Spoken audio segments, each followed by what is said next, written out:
Okay, good evening, everyone. Welcome to Ethics at 8. I'm Dr. Arjun Bopanna.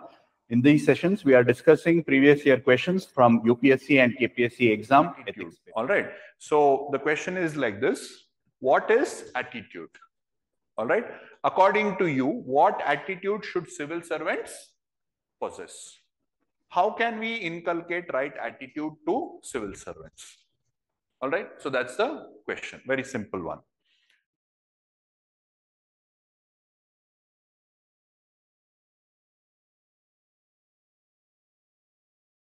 Okay. So the structure is very simple. It has three parts, right?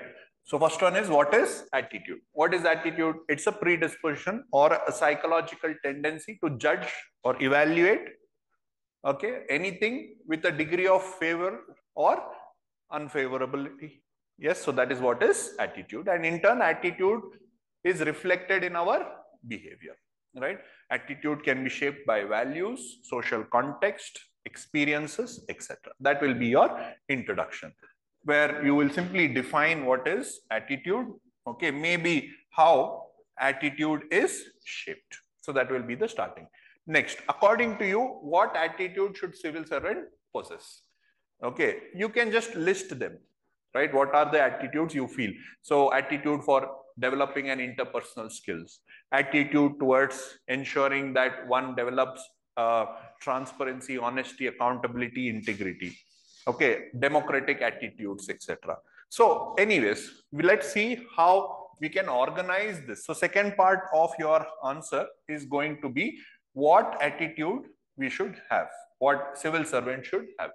So democratic attitudes, political attitudes, moral attitudes, interpersonal or personal attitude. Okay, we can probably divide it like that. Okay, I'll come to that. Next, the third part will be, how can we inculcate the right attitude in civil servants? Now, would you say training? Yes. But in training, how are you going to inculcate, now that you know what are the components of attitude, how can those components be used to inculcate attitude towards individuals? I mean, inculcate the right, those attitudes which you're going to list in civil servants is what we're going to see. Okay. And then the last conclusion is going to be like that these right attitude, how is it going to benefit governance or our society? Is that okay? The structure is like this. Define attitude, civil servant attitude. So we can classify them into political attitude. You can list it, no problem. I'm just like, maybe we can try and classify into political attitude, personal attitude, moral attitude, and attitude associated with democracy, democratic attitude. How do we inculcate them? We'll see that. And conclusion, how these right attitude is an asset to good governance, asset to the society. Is that okay? That's how our answer flow should be. So now that we have defined attitude, the next part will be listing of that. Okay, maybe one line on each would be sufficient, but it's a 12.5 or 15 marker question where you will be writing about 250 words. So you'll have to see if you can write.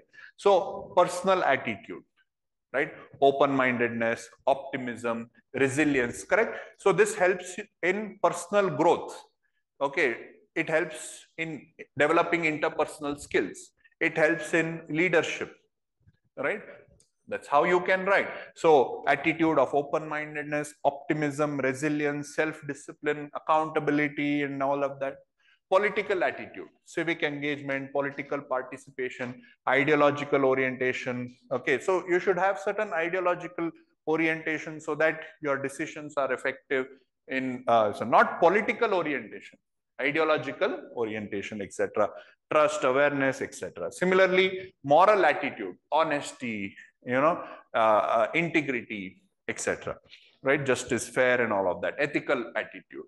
Then democratic attitude, patriotism, nationality, okay, respect for all, human dignity, value of civic participation, okay, respect to democratic institutions. So these attitudes help in ensuring that civil servants can address the challenges that are there in our society. Anyways, these are the lists.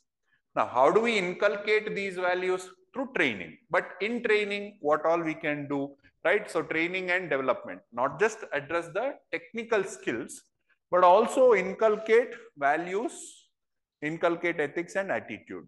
All right. So the knowledge component can be addressed by training, by giving them information, etc.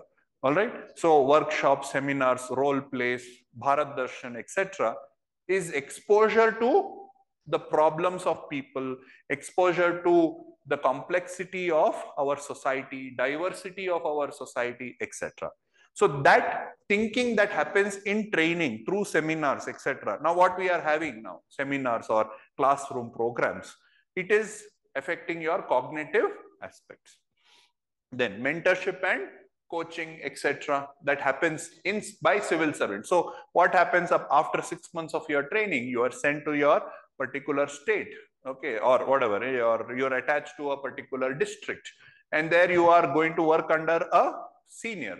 So who is going to mentor you, right? So that experience will help you to develop the right attitude, etc. Performance evaluation, constructive criticism, feedback, etc. can also help in this way. Code of conduct, code of ethics will help you again to restrict your behavior. So the behavioral component then in turn will help you develop your attitude. Code of conduct, code of ethics in turn will be ensuring that your behavior will be according to the norms of civil services conduct, etc. Then work environment which should promote diversity. Through that you will like to come and work. You develop a positive attitude. The work culture, right, will help you to develop a positive attitude.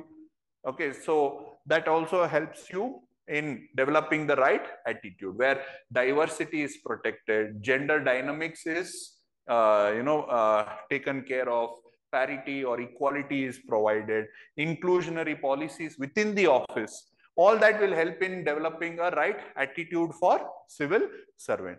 Encouraging dialogue, collaboration among individuals also will help in developing the right positive attitude. And again, continuous learning and reflection. So again, in between your jobs, you will be again retrained to again upskill your knowledge, etc.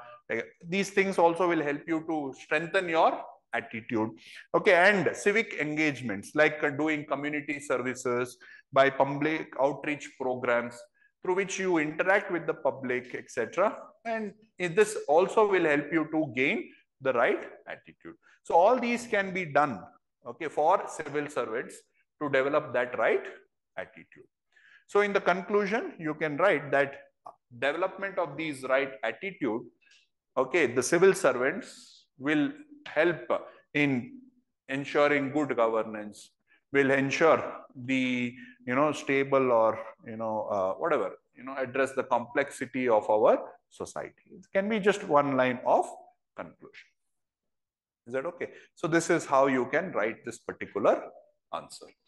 Is that okay?